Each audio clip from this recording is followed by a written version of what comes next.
तव्हां सुञाणींदा हूंदो जीअं असां अली मुराद सां साण नए प्रोग्राम सां हिनखे सुञाणींदा हूंदो हे आबिद अली फनकार जेको असांजे वॾे प्रोग्राम में अची रखियो आहे। हे ॿ टे ॾाढा ॿाहिरि हुयो, असां हिन सां मुलाक़ात करण जे लाइ ॾाढी कोशिशि कईसीं। हाणे हिन सां मिलणु चाहियूं त हिन खे पुछां की तव्हां किथे हुयो। अस्सलाम वालेकुम आबिद अली। वालेकुम सलाम। तव्हां अली मुराद ख़ुश आहियो? अल्हम्दुलिल्लाह। असां ॿुधियोसीं ॾाढो तव्हां कोटिया वग़ैरह घुमो पाले, काथे काथे घुमंदा सैर कंदा पोइ ज़बरदस्त मज़ो हुयो, ये भाई लॻो पियो, ज़बरदस्त हुयो।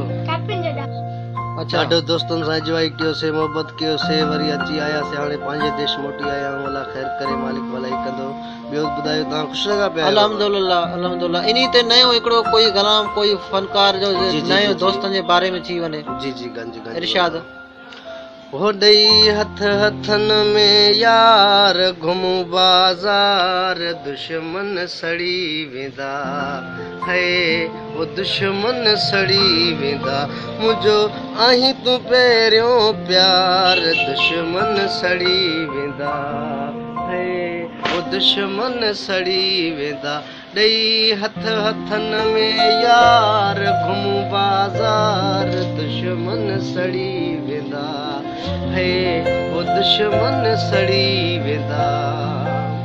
वो तोखे लियाकत बाज़ार घुमाया, तोखे शॉपिंग खूब कराया, वो तोखे लियाकत बाज़ार घुमाया, वो तोखे शॉपिंग खूब कराया, अची दिल खे वींदा करार, दुश्मन सड़ी वेंदा है, वो दुश्मन सड़ी वेंदा।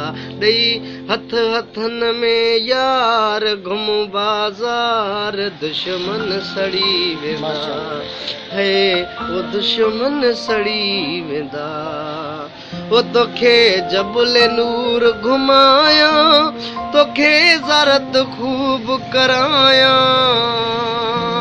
वो तोखे जबल नूर घुमाया, वो तोखे ज़ारत खूब कराया, मथां पिकनिक क्यों वरी धार, दुश्मन सड़ी वेंदा है, वो जानू दुश्मन सड़ी वेंदा।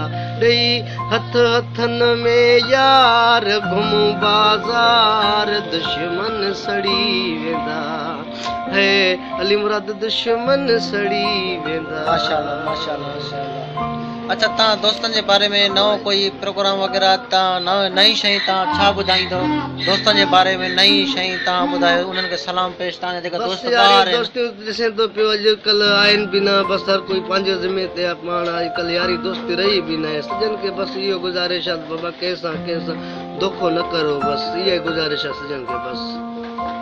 अच्छा, तव्हां ॾिठो फनकार असांजो आबिद अली माशाअल्लाह ॿाहिरि हुयो, कुझु ॾींहंनि खां बाद हाणे आयो आहे हिते शहर में, मुस्तक़बिल शहर में, जेको पंहिंजे दोस्तनि खे सलाम ॾेई चुको आहे। त तव्हां ख़ुशि रहो, आबाद रहो, शाद रहो।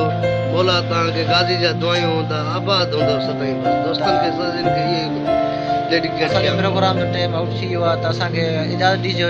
तव्हांजो अली मुराद जियो अली मुराद हिन प्रोग्राम खे लाइक कंदा रहो, शेयर कंदा। असां यूट्यूब चैनल जियो अली मुराद सर्च करे तव्हां उते बि असांजा मज़ीद प्रोग्राम ॾिसी सघो था।